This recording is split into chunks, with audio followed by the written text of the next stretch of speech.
ग्वालियर चंबल क्षेत्र के औद्योगिक विकास की धीमी रफ्तार पर अब मध्य प्रदेश की सियासत गर्मा गई है। एक सार्वजनिक मंच से प्रदेश के ऊर्जा मंत्री प्रद्युमन सिंह तोमर का दर्द छलक पड़ा। मंच था ग्वालियर के विजयाराजे सिंधिया गर्ल्स कॉलेज में आयोजित एक कार्यक्रम का, जहां केंद्रीय मंत्री ज्योतिरादित्य सिंधिया भी मौजूद थे।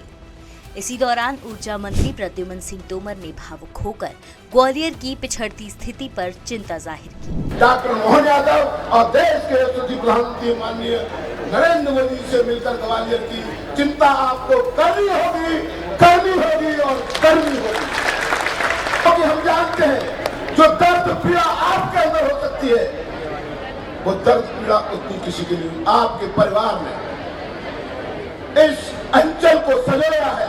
यही नहीं, मंत्री ने ग्वालियर के ऐतिहासिक महत्व को याद किया और कहा कि अब ग्वालियर पिछड़ता जा रहा है।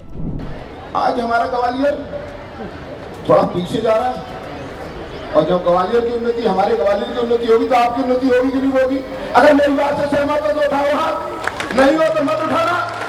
मेरी महाराज श्रीमती ज्योतिरादित्य सिंधिया जी साहब, आपसे सेवक की विनती है कि आपको आगे आना ही पड़ेगा।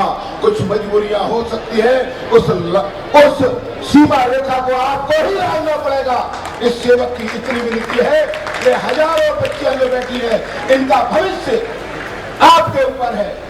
वहीं जब मीडिया ने इस भावुक बयान पर मंत्री से सवाल किया तो ऊर्जा मंत्री ने सफाई दी और कहा कि ये राजनीतिक बयान नहीं है, बल्कि ग्वालियर के विकास को लेकर एक व्यक्तिगत पीड़ा और अपील है। बात है वो मैंने कही है, ये कोई राजनीतिक मुद्दा नहीं है। हमारा ग्वालियर के लिए हमको बात जो करनी चाहिए वो मैंने कहा है ग्वालियर पुनः औद्योगिक नगरी बने, उसके लिए हम सबको मिलकर काम करने की जरूरत है।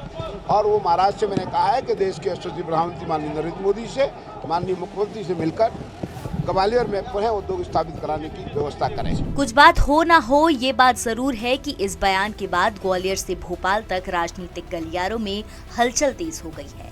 अब सवाल ये है कि क्या ये एक भावनात्मक अपील थी या किसी गहरी सियासी खींचतान की शुरुआत। और केंद्रीय मंत्री सिंधिया का तोमर की अपील पर क्या कदम होता है, ये भी देखने वाली बात होगी।